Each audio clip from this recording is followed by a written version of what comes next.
Ô, Vladimir, tudo bem? Bom dia, tudo bem, Faz um bom Mauro? tempo, que bom te rever. Tudo bem? Eu penso Eu mesmo. soube, você é pré-candidato a deputado federal pelo PSOL em São Paulo? Há uma movimentação nesse sentido, a gente está tentando ver se é efetivamente viável, né? Existe um conselho que foi criado com mais ou menos 50 pessoas, ativistas, professores, artistas e vários outros grupos que entendem que, de fato, existe um problema, acho, no interior do processo eleitoral atual, que é a atrofia brutal digamos, da imaginação política, uma espécie de medo de colocar pautas que são caras para a esquerda como elementos decisivos aí da ação política dos anos que virão. Então, essa é uma alternativa que a gente está avaliando, né, para ver até que ponto isso é efetivamente viável. Então vamos inverter um pouco. Por sinal, última vez que vi Vladimir Safatli, me veio à mente aquela frase famosa do Marx, que os filósofos já interpretaram demais a realidade, está na hora de se colocar e mudar. Era o Safatli aqui numa dos passeatas do Fora Bolsonaro, mas segurando um bandeirão, assim, uma faixa enorme, realmente. Então essa é a dinâmica chamada praxis, né? Safatli, esse era um ponto da nossa agenda que eu ia deixar para depois, mas então você levantou a bola, eu já adianto. Você li um texto seu no qual você afirma exatamente isso. Estão acontecendo inovações políticas na esquerda ao redor do planeta e a esquerda brasileira está meio afundada numa mesmice, né? Repetindo as fórmulas. O que você quer dizer com isso? Olha, aqui o que está impulsionando a gente nesses últimos tempos é o medo como afeto político central. E todo o discurso é em cima disso, na verdade. Não é difícil perceber. É o fora Bolsonaro, é o medo do fascismo brasileiro, é a necessidade de criar as frentes mais amplas, mais heteróclitas possíveis, em nome exatamente dessa luta.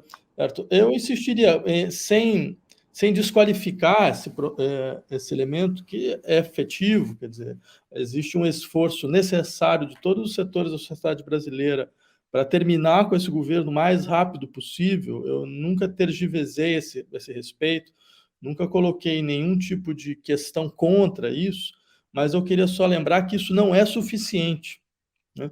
Que nem se ganha eleição, né? E nem se governa, e nem se impõe uma hegemonia de fato, certo? Só com esse tipo de discurso. A gente já viu isso em outros lugares do mundo. Por exemplo, se você pensar na situação italiana, ela foi muito parecida com o que está acontecendo no Brasil.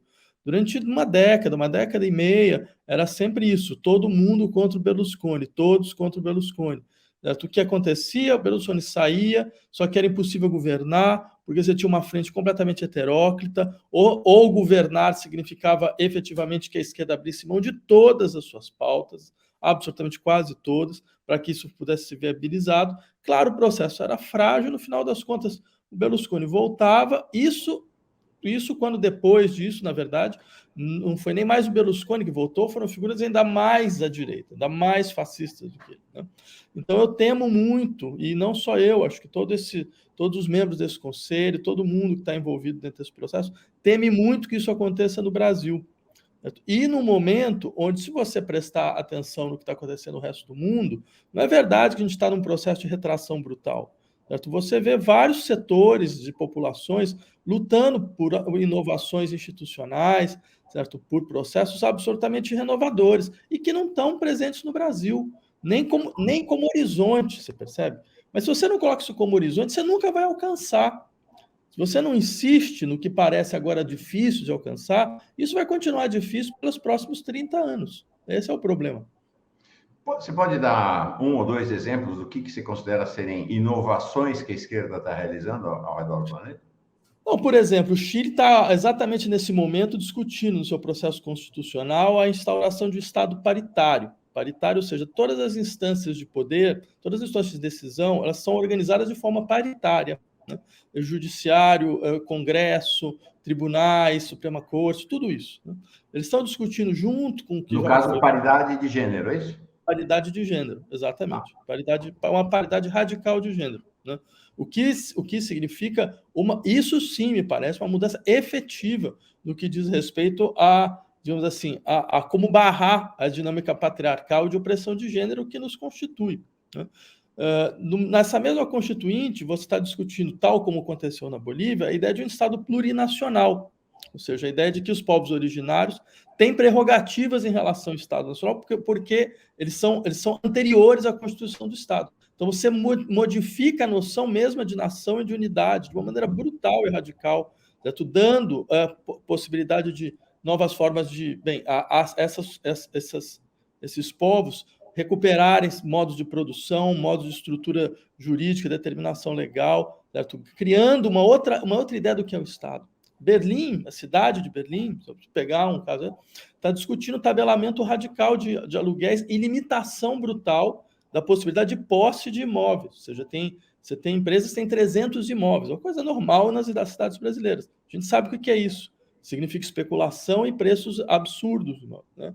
Então, isso está sendo discutido. Entrou com um processo constitucional contra, a prefeitura aprovou e depois voltou atrás. Ou seja, eu poderia continuar nossa entrevista fazendo uma lista enorme de tudo isso.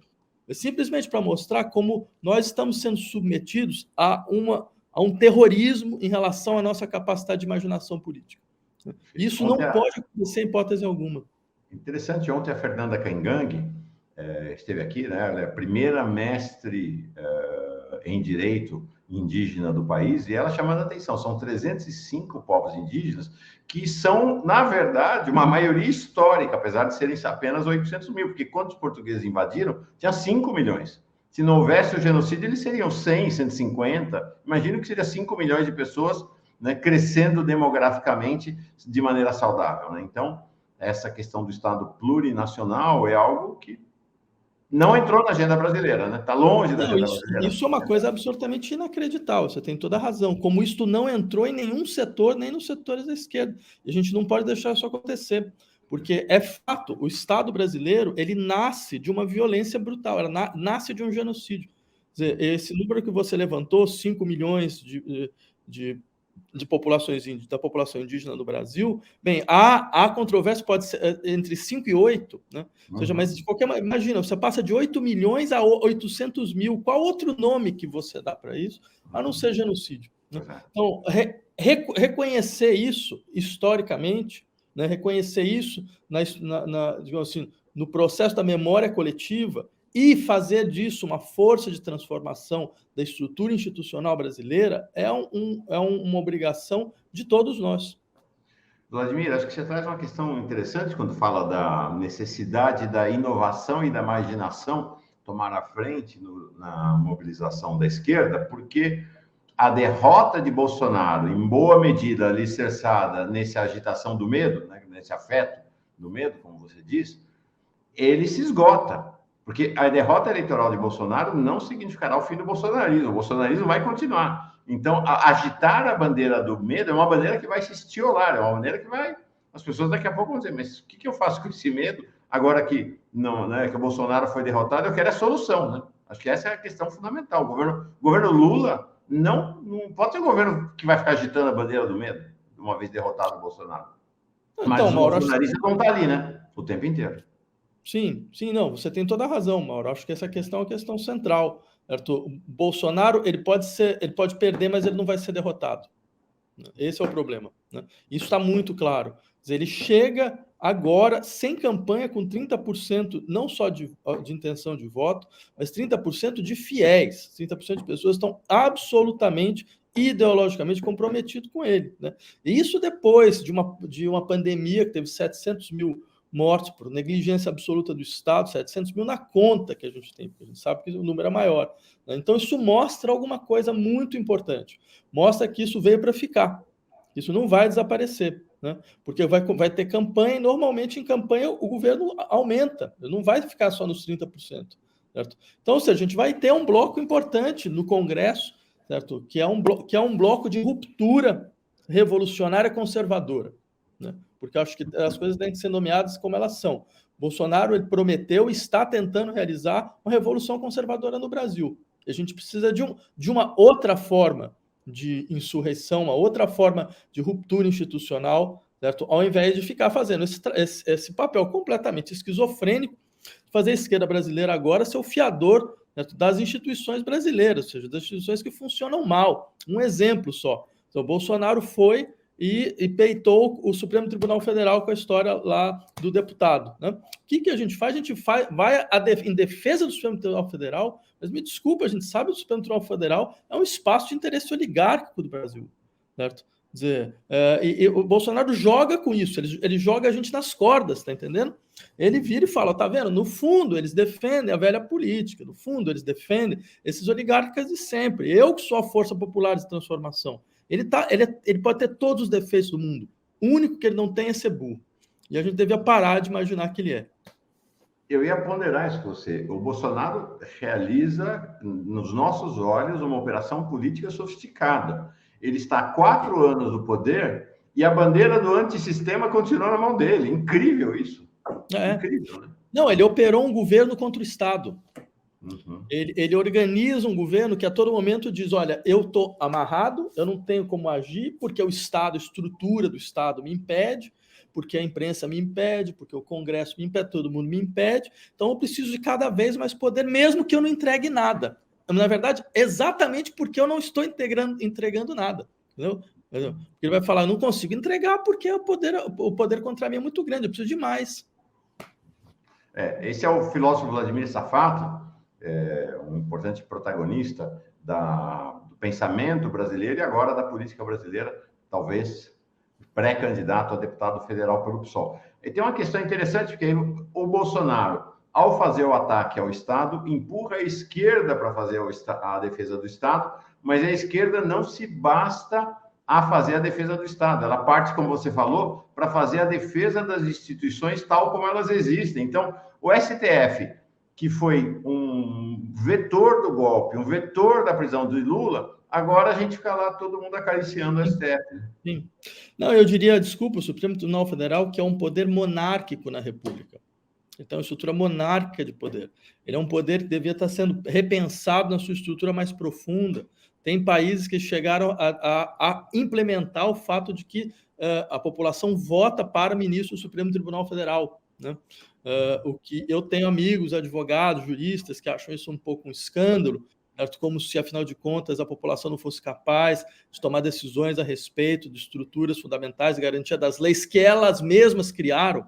Eu só insistiria, isso é uma contradição absoluta, certo? Quer dizer, a soberania popular é a fonte da realização do aparato legal da República. Então, ela como fonte, ela não tem nenhum outro ator mais bem preparado para tomar decisões sobre, afinal de contas, quem vai fazer parte do Supremo Tribunal Federal.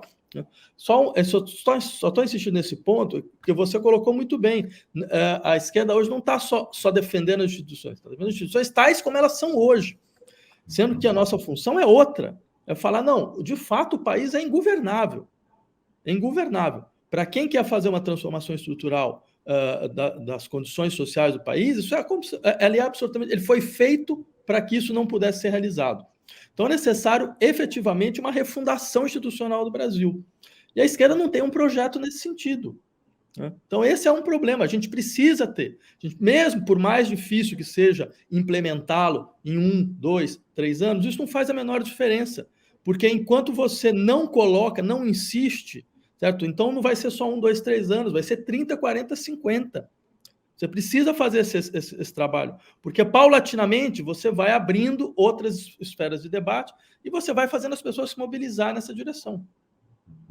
Você trouxe essa questão, né, de que Bolsonaro conseguiu uma operação política sofisticada, que é estar no poder e sinalizar ser o antissistema, o anti-establishment. Essa segunda operação, que é ser um grande mobilizador de vontades, né? Então, ele será derrotado na eleição, mas o bolsonarismo continuará como a segunda maior força política do país e vai investir.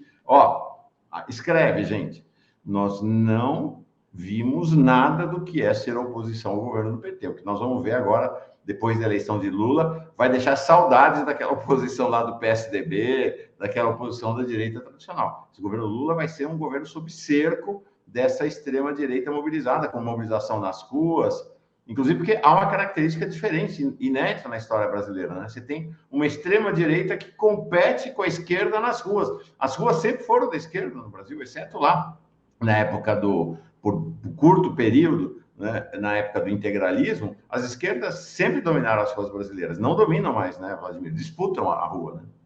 Não, e você lembrou bem, eu acho, a matriz desse processo. De fato, o que a gente está vendo é um retorno do integralismo nacional. Isso é um dado, até uma autocrítica que eu acho que a classe intelectual, da qual eu me incluo, deve de fato fazer. Como a gente negligenciou esta matriz dentro da história brasileira. A gente não percebeu, a gente não quis perceber. É uma matriz indestrutível. Ela parecia que a Nova República, de uma certa maneira, tinha eliminado esses extremos, mas não. Eles estavam lá como células dormentes. E o Bolsonaro integrou isso, né? Não é à toa, no dia 7 de setembro, né, quando eles tentaram fazer essa mobilização que poderia ter dado em um golpe. Lembra quando o Bolsonaro vai escrever uma carta à nação, dizendo, não, veja bem, não era bem assim? Ele assina com o lema integralista. No final, pela primeira vez na história da República, um presidente se dirige à nação assinando com o slogan integralista. Ou seja, esse processo mostra, entre outras coisas, que está se constituindo um fascismo popular.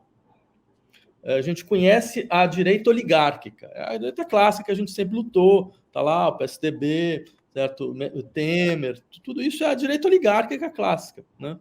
É isso que essa direita conversável, como alguns gostam de dizer. Agora, só que Bolsonaro é outra coisa. Embora ele componha com isso, ele pode compor em alguns momentos, mas seu eixo é outro. O eixo é de fato uma direita popular.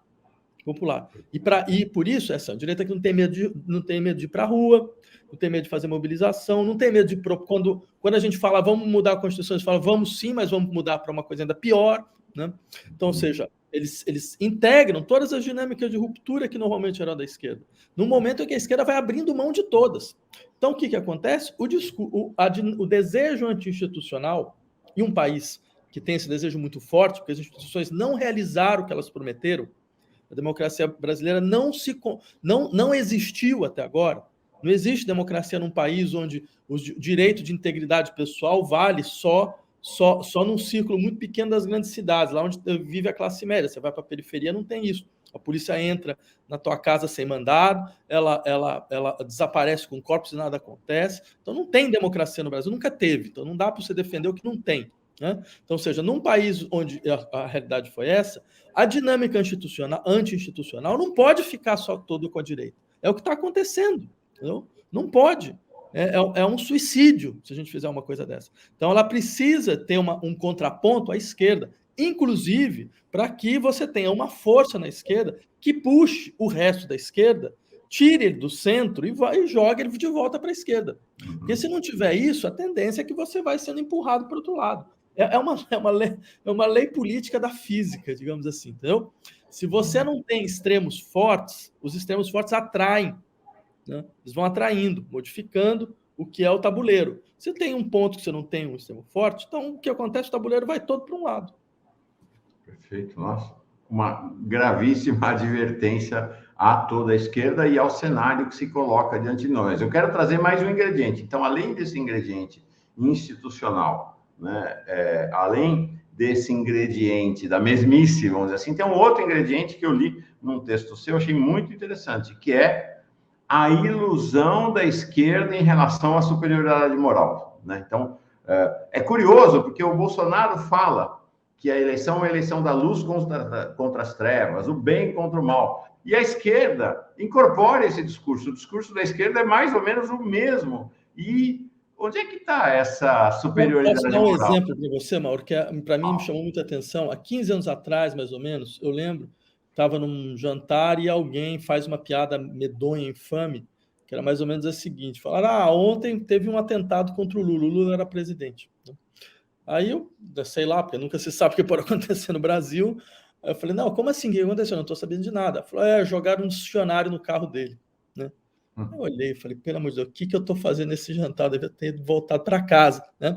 Bem, o que acontece? 3 meses atrás eu ouço a mesma piada, só que agora com o Bolsonaro. Eu olhei e falei, não é possível. Isso chega a ser até um exercício pedagógico de problemas políticos no país. O que isso significa, entre outras coisas? Que, na falta de um processo analítico efetivo, a gente vai se contentando com um discurso de superioridade intelectual e moral, né? E que não faz absolutamente o menor sentido, Até, primeiro, estrategicamente é muito ruim você desqualificar o teu inimigo, né? Você deveria ter aprendido isso. Ele se mostrou muito mais resiliente do que muitos imaginavam. A gente ouviu nesses últimos 4 anos, todo mês, alguém falando: Bolsonaro morreu, acabou, Bolsonaro morreu, Bolsonaro acabou, blá, blá. Bem, o que acontece? Falta 4 meses, ele está com 30% e vai subir, né? Então, a gente teve um problema de análise, não analisamos bem o processo. E acho que uma das razões é um pouco essa. As razões é mobilizar um tipo de crença numa nossa pretensa superioridade intelectual, sem perceber que, inclusive, esse é um debate intelectual. Essa luta é uma luta intelectual. Por exemplo, Bolsonaro não quer destruir a cultura por exemplo, brasileira, não quer destruir. Ele quer acabar com uma certa hegemonia da cultura para impor outra. Diga-se de passagem, esse é um debate que constitui o século XX no Brasil. O modernismo brasileiro, por exemplo, tinha o eixo sombrio. Tinha um modernismo sombrio no Brasil, que era o Plínio Salgado, deu no integralismo. Isso vem do modernismo, né? Então, e a gente vê isso muito claramente hoje. Quer dizer, quando eles vão, sei lá, quando o governo quer vender o Palácio Capanema, né, que é o marco do modernismo brasileiro, você acha que é porque eles são tontos, eles não estão sabendo o que estão fazendo? Não, tem um projeto de apagar uma certa história da intelectualidade brasileira e colocar outra no lugar, né? Então, ou seja, o mínimo que a gente tem que entender é que isso existe uma estratégia de reflexão por trás. E sobre essa questão da superioridade moral, eu acho absolutamente inócuo entender que esse debate é um debate da civilização contra a barbárie. Eu acho absolutamente inócuo. Me desculpe, primeiro porque eu não sei de onde a gente tirou tanta crença na força redentora da civilização. Nessa altura do campeonato, a gente precisa ter um pouco mais de humildade, entender que o processo civilizatório é contraditório, ambivalente, produziu uma série de violências insustentáveis e insuperáveis, e seria muito mais tranquilo para nós que a gente tivesse essa avaliação, certo? Para não cometer os mesmos erros. E segundo, diga-se de passagem, essas barbáries saíram da civilização. Elas foram produtos. O fascismo que o Bolsonaro representa é um produto disso. Não é alguma coisa que veio de fora. Então a gente deveria politizar ao invés de fazer esse tipo de discurso. E lembrar que a chamada civilização brasileira, um dos pilares da chamada civilização brasileira, são os bandeirantes, né? São os bandeirantes. Um dos pilares são exatamente esses 8 milhões de indígenas que foram dizimados. Isso é o processo civilizatório versão nacional. Então, bem. Sim, sim. Tanto que é muito curioso quem faz essa defesa, essa ideia da contraposição, lá no limite, mas eu acho que acaba sendo até verdadeiro, tem um pequeníssimo setor da esquerda brasileira, muito questionável, mas que hoje começa a fazer a defesa, por exemplo, do papel positivo dos bandeirantes como construtores da civilização brasileira. A gente chega a esse ponto. Mas, de fato, Vladimir, eu estava acompanhando a posse do Bolsonaro lá em 2000 na virada de 2018 para 2019.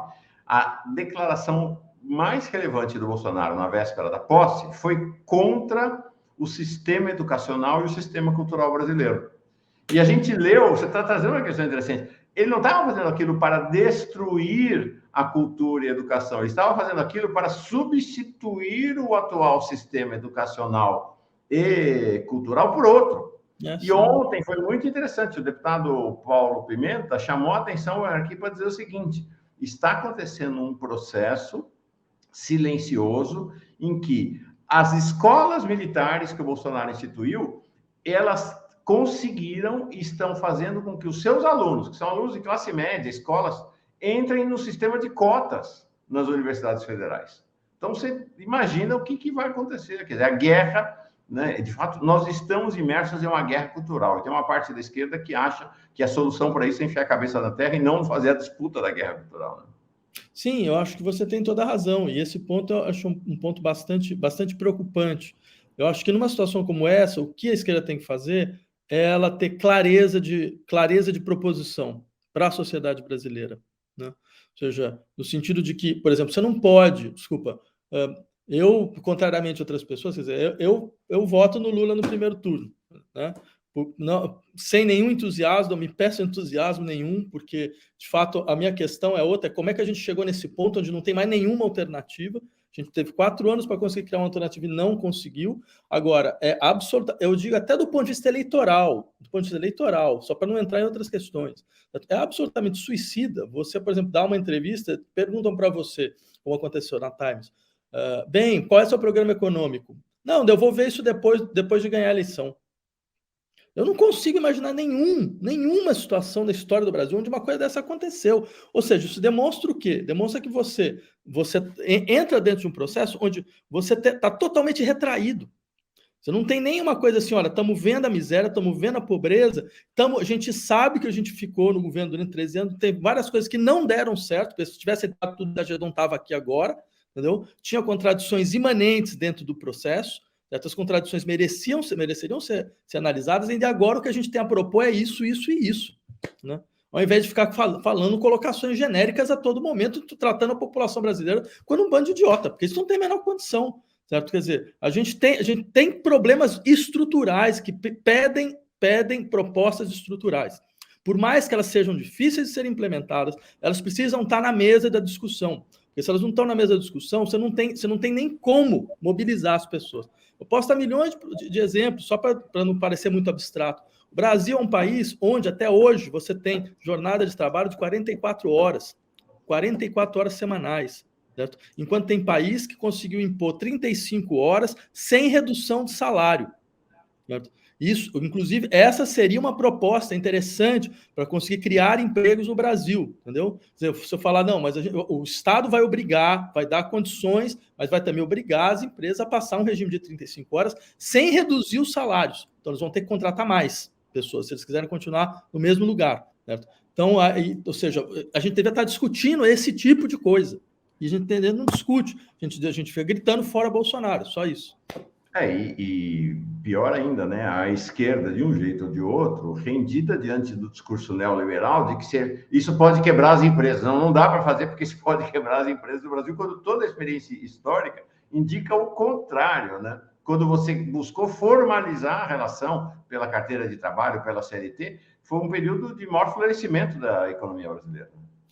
Não teve nenhuma situação histórica que aconteceu dessa forma. Como eu falei, há países que implementaram 35 horas.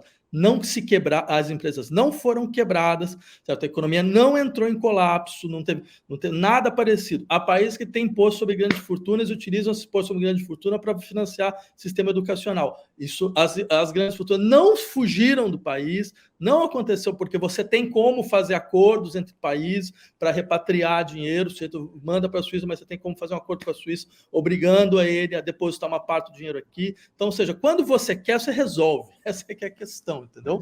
Quando você quer resolver o problema, você acha uma solução. Mas quando você não quer, você fala que o problema é insolúvel. Legal, Vladimir.